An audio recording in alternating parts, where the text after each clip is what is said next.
Você emagreceu com a caneta 17, 18, 20 quilos, foi tudo lindo até o terceiro mês. Aí você lavou teu cabelo, olhou no ralo, que tava entupido de cabelo, e seu estômago caiu. Dia seguinte, cabelo na escova, mais um tufo. No outro dia, o travesseiro. Aí não teve jeito, você foi pro Google, foi pro Instagram, e encontrou 1 milhão de teorias, 1 milhão de suplementos, 1 milhão de milagres. Na verdade, você não encontrou nada que importa. Essa é a verdade. Eu sou tricologista, eu recebo essa pessoa e hoje eu vou te dizer, em 20 minutos, 3 coisas que ninguém te falou. 3 coisas. Porque isso era previsível. Porque quase ninguém te avisou. E qual é o erro mais grave que provavelmente tá acontecendo ou tá a um passo de acontecer? Pensou já sobre isso? Se você tá nesse cenário, fica comigo nesses 20 minutos de vídeo. Eu sou a doutora Nara Negrete, eu sou médica dermatologista com foco nas doenças do couro cabeludo. Eu atendo aqui em São Paulo, lá na Bela Vista. E eu não vim aqui te dizer pra parar de usar a caneta. Gente, não é isso. Eu vim te dizer que você foi mal preparada para começar e continuar usando a caneta. Que esse problema tem nome, tem mecanismo e tem tratamento. E a maioria das pacientes que sentam na minha cadeira, que chegam com 3 meses de queda, porque ninguém fez o que tinha que ter sido feito antes. Essa é a verdade. Se você se inscreve no canal agora, eu prometo trazer toda semana ciência de verdade sobre o cabelo. Sem mimimi, sem suplemento patrocinado, sem mistério. Bora lá? Bem-vindos ao meu canal. E hoje eu vou conversar com vocês aqui sobre o primeiro tópico. Por que é tão previsível? Primeira provocação. E ela realmente vai doer. Em fevereiro de 2026, saiu na revista Science Progress uma revisão sistemática, que é um excelente método de estudo, conduzido por pesquisadores da Universidade de Toronto e da Universidade da Califórnia. Eles cruzaram 4 grandes bases científicas e selecionaram 24 estudos. 24 estudos eles selecionaram, nos critérios mais rigorosos. Estudos clínicos randomizados, cortes retrospectivas, dados de farmacovigilância regulamentadas, reguladoras como o FDA. E nesses estudos tão robustos, o que eles encontraram? Que o risco de queda de cabelo em quem usa essas canetas emagrecedoras é cerca de 3 vezes maior do que quem não usa a caneta emagrecedora. 3 vezes. Esse dado ele não é novo, isso é verdade. Ele estava já nos ensaios clínicos da própria fabricante da medicação que você está usando. Estava no rótulo, entre as letras pequenas. Estava nos dados que o FDA divulgou. No estudo SURMOUNT-1 da tirzepatida, que é o princípio ativo do Mounjaro e do Zepbound, 5,4% dos pacientes relataram queda de cabelo. No grupo placebo, 0,9% relataram queda de cabelo. Então isso quase 6 vezes mais. No estudo da semaglutida oral em dose alta, 7% dos pacientes estavam relatando queda. O Egov injetável, 3% contra 1% no grupo placebo. E o dado que é mais perturbador, quando os pesquisadores estratificaram por quanto cada paciente perdeu de peso, eles encontraram o seguinte: quem perdeu mais de 20% do peso corporal teve incidência de 5,3% de queda. Quem perdeu menos, 2,5%. Ou seja, quanto mais peso perdido, mais cabelo no ralo. Esses números existem desde pelo menos 2022. Eles foram publicados em revistas de altíssimo impacto, revistas muito importantes. E mesmo assim, 8 em cada 10 pacientes que sentaram na minha cadeira me dizem assim: ninguém me avisou sobre isso. E por quê? Por que ninguém te avisou sobre isso? Porque a forma como essas canetas estão sendo prescritas no Brasil hoje, em muitos casos, é totalmente irresponsável. Porque o foco da consulta, quando você quer perder, e não como você vai chegar lá sem pagar pedágio. Por que pedir um hemograma, uma ferritina, uma vitamina D antes de começar a caneta? Isso dá trabalho. E prescrever caneta sem pedir nada? Não. É o comum. Eu não tô aqui pra atacar o colega da profissão. Eu tô aqui pra te dizer, essa é a minha função. Se você começou uma caneta sem ter feito esses exames de base, você foi subequipada pra essa jornada. E o cabelo pagou o preço, pagou parte da conta. É isso que você tá vendo. Vocês entendem? Nem toda caneta é igual, isso a gente já sabe. Segunda informação, que ninguém te deu direito. Essa é uma das informações. As canetas não são iguais. Quando o assunto é cabelo, existe uma hierarquia clara de risco, Eu vou te contar essa hierarquia, da mais perigosa para menos perigosa. E enquanto eu falo, identifica qual delas você está usando. Porque isso muda o seu plano de ação. Isso muda a sua estratégia de emagrecimento. Em primeiro lugar, a tirzepatida, o Mounjaro, o Zepbound, é a medicação com maior sinal de queda de cabelo que tem na literatura. Não é coincidência. É também a mais potente em emagrecimento, a gente sabe disso. Perda de 16 a 21% do peso corporal em um ano. E lembra do que eu acabei de dizer? Quanto mais peso, mais perda de cabelo.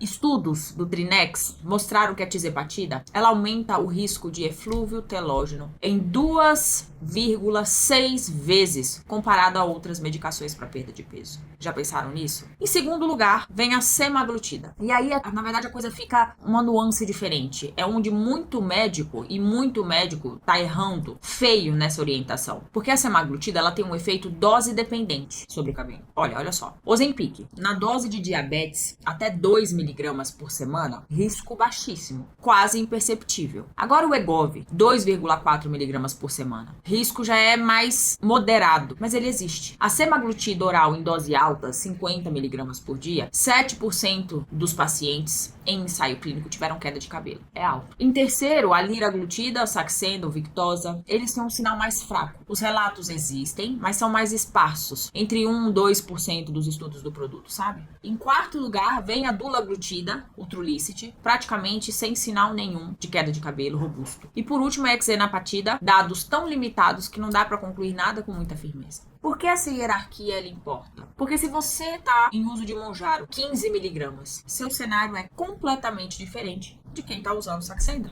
E se ninguém te explicou em qual extremo do espectro a sua caneta está, você está navegando no escuro. Você não sabe o que esperar. Quando a gente não sabe o que esperar, vem o desespero. A terceira coisa que ninguém te explicou direito, e essa eu te garanto que tá errada nos vídeos que você viu no Instagram. Essa daqui é batata. Você já viu alguém dizer que a caneta ataca o folículo capilar? Que a medicação é tóxica pro cabelo? Que tem que tomar tal suplemento para neutralizar a ação da caneta no folículo piloso? Esquece, gente. Não é isso que acontece. A evidência científica, a literatura, os artigos nos mostram que a caneta em si provavelmente não tem nenhum efeito tóxico direto no folículo. Aliás, alguns estudos sugerem que os análogos de GLP-1 poderiam até estimular o crescimento capilar por vias metabólicas do próprio folículo. Não é a droga atacando o cabelo. Se não é isso, então o que é? O que está acontecendo? São 3 mecanismos indiretos que acontecem por causa do que a caneta provoca no resto do corpo. Vamos um por um,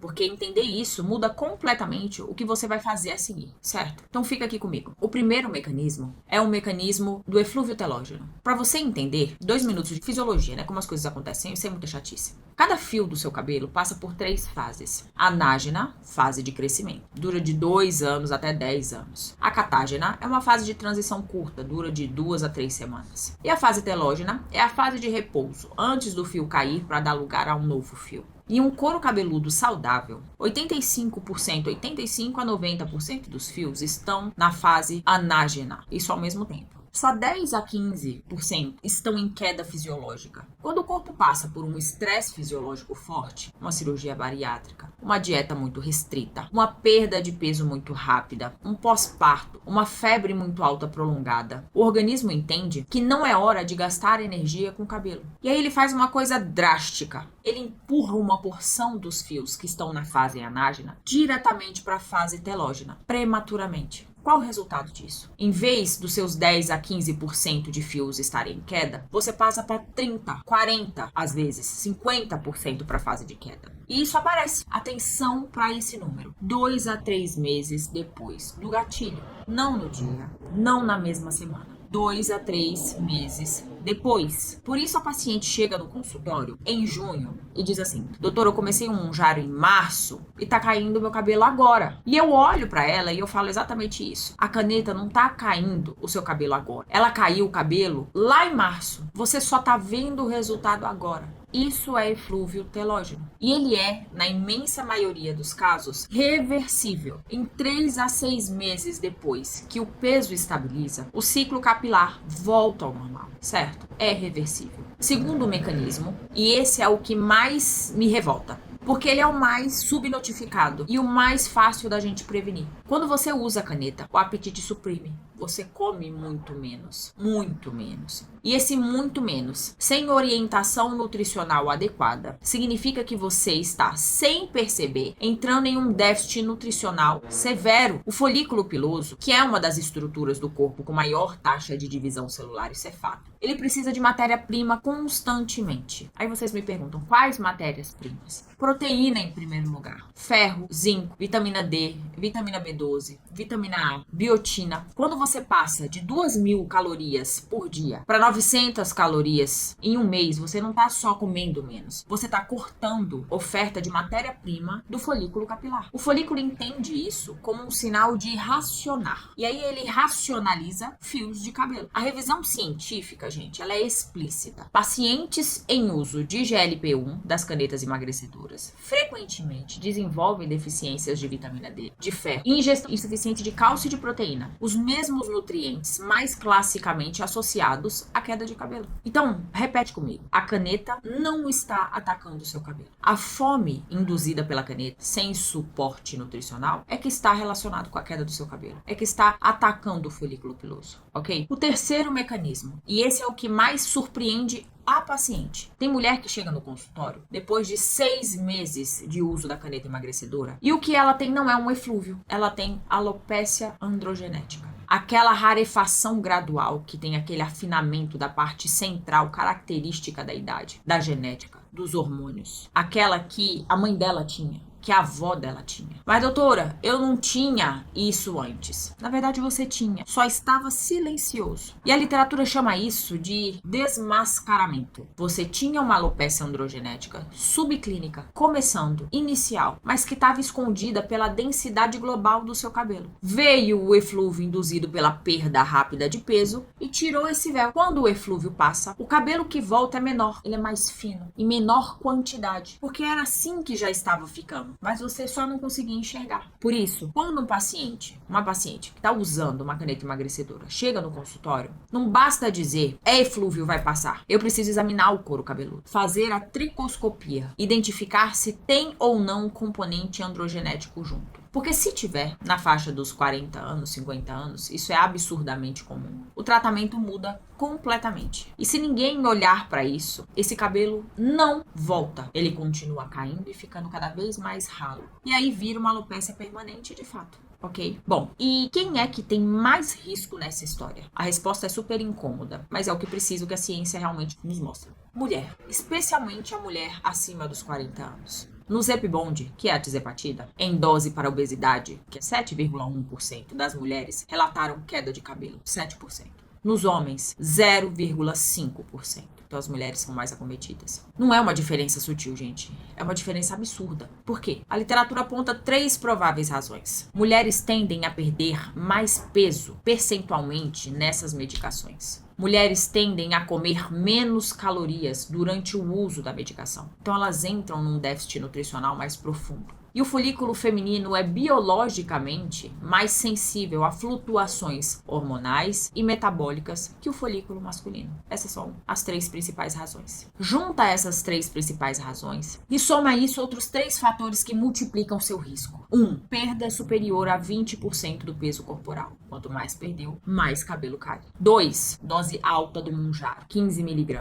O Wegovy, 2,4. Semaglutida oral, 50 mg. As doses agressivas correlacionam com maior queda. 3. Histórico familiar de alopécia. Sua mãe tinha o cabelo fino, sua avó, você tem alopécia androgenética latente. A caneta emagrecedora vai desmascará-la com mais facilidade. Se você tem 3 desses fatores ao mesmo tempo, mulher, perda de peso grande, dose alta, histórico familiar, você não tá numa zona de risco médio. Você tá num cenário em que esse cabelo precisa de monitoramento profissional. Não dá para terceirizar pro Instagram, pro TikTok, para as resenhas dos influencers. Você precisa de médico. Você precisa de dermatologista, especialista nas doenças do couro cabeludo. Chegamos aqui no que importa. Você está com o cabelo caindo agora e o que você faz? Passo 1. Não pare a caneta sozinha. Eu vou repetir porque é importante. Não pare a caneta sozinha. Esse é o erro mais comum. A paciente toma um baita susto, lê uns posts, decide que a caneta é a vilã e abandona do dia pra noite. Acontece 3 coisas nesse cenário e todas são ruins. Primeiro, o peso volta rápido. Em alguns casos, mais rápido do que como você perdeu. E aí o efeito sanfona é o segundo gatilho pro eflúvio. Você já estava num eflúvio e vai entrar em outro logo em seguida, porque você parou a medicação e começou a ganhar peso. Segundo, você perde os benefícios metabólicos. O controle glicêmico, a redução do risco cardiovascular, a melhora da pressão, tudo na conta de uma decisão tomada no susto. Terceiro ponto, você não resolve o problema do cabelo, porque o cabelo que tá caindo agora já caiu 3 meses atrás. Parar hoje a caneta não interrompe nada do que tá em andamento, do que tá acontecendo. O cabelo vai cair. Conversa com quem prescreveu antes de qualquer decisão, certo? Vamos ao que dá para ser feito. Então, passo 1, evitar tudo isso que eu falei, e o passo 2, faça os exames que deveriam ter sido feitos antes. Pede pro seu médico, ou eu peço para você quando você for no meu consultório, um hemograma completo, uma ferritina, não basta só o ferro sérico, eu tenho que saber como é que tá o estoque do ferro, a ferritina. TSH ou T4 livre, vitamina D, 25, a 1,25 hidroxivitamina D, a vitamina B12, o zinco sérico. Vão aparecer coisas, quase 100.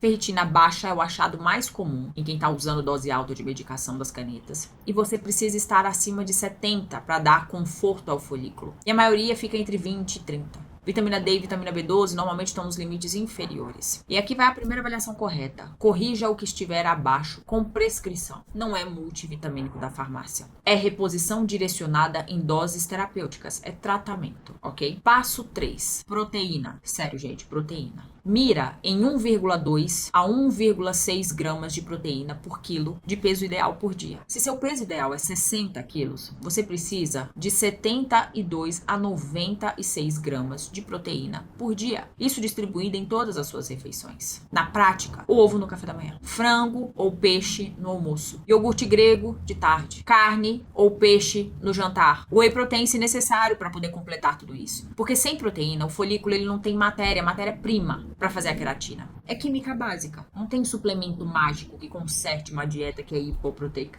Não tem. Certo? Passo 4. Avaliação tricológica. Esse é o passo que muda todo o jogo. Você precisa da tricoscopia do couro cabeludo. Foto para acompanhamento. Teste de tração. Avaliação se há ou não um componente androgenético junto com o eflúvio. Por quê? Porque o tratamento de eflúvio puro é diferente do tratamento de eflúvio com uma alopecia androgenética desmascarada. E você só sabe qual é um dos dois com o exame tricológico. No primeiro caso, o eflúvio puro, a estratégia é otimização nutricional e paciência. 3 a 6 meses para ver a melhora consistente depois que o peso estabilizar. Já no segundo caso, quando tem alopecia androgenética junto, entram estratégicas específicas. Minoxidil tópico em concentração adequada, antiandrogênicos quando indicados, fotobiomodulação, em alguns casos microagulhamento. E aí, o tratamento é também longo, mas com um objetivo diferente. Estabilizar a alopecia androgenética antes que ela vire irreversível. E aí a gente não consiga mais recuperar a densidade do cabelo. Antes de fechar toda essa nossa conversa, os 4 erros que eu mais vejo no consultório. Confere aí se você está cometendo algum deles. Confere aí. Tá? Primeiro, o erro comum, número 1, parar a caneta emagrecedora no susto. Já falei, não faça isso. O erro número 2, comprar todo o suplemento que aparece na sua timeline. Biotina em dose absurda, colágeno hidrolisado milagroso, vitaminas anti-Ozempic, pacotinhos com nome bonito vendidos pela influência, pelos blogueiros. A maioria não faz nada. E algumas em dose errada podem atrapalhar a leitura de exames laboratoriais, como a biotina, por exemplo. A biotina em dose alta, ela mascara a dosagem de TSH e de marcadores cardíacos como a troponina. Suplementação é prescrição, baseada em exame, não em vídeo de influência. Combinado? O erro número 3, usar minoxidil sem diagnóstico. O minoxidil ele é uma das ferramentas mais importantes dentro da tricologia. Mas se você usa minoxidil em eflúvio telógeno puro, sem alopecia androgenética junto, pode acontecer um paradoxo inicial. Uma piora aparente da queda nas primeiras semanas. Porque o minoxidil, ele sincroniza o ciclo capilar. A paciente assusta, ela abandona o minoxidil e perde o benefício de longo prazo. Diagnóstico, gente, primeiro, depois o tratamento. É assim que a gente trata as condições no couro cabeludo. 4º erro. E esse, na minha opinião, é o mais grave, que é subestimar. Achar que vai passar sozinho. Que todo mundo perde um pouco de cabelo. Ah, depois eu vejo isso. Subestimando a condição. Em 70 a 80% dos casos, sim, vai passar. Com ajustes. Mas em 20 a 30% existe uma alopecia androgenética se manifestando junto. E essa, se não for tratada, é progressivamente irreversível, que ela é uma doença crônica. Você não tem como saber em qual grupo você está se você não tiver consulta, avaliação tricoscópica. Esses 20 20 a 30% são casos que viram problema sério lá na frente. Por isso, o diagnóstico primeiro, depois o tratamento. Então, resumindo tudo que eu trouxe aqui hoje, a caneta pode estar relacionada à sua queda de cabelo. Não, ela não está atacando o folículo piloso, a máquina de fazer cabelo. O que está caindo o cabelo é a velocidade da perda de peso. É a fome silenciosa que ninguém te ensinou a manejar. E é a alopecia androgenética que provavelmente já estava começando e foi desmascarada nesse processo todo do eflúvio. Sim, na maioria dos casos, é totalmente reversível.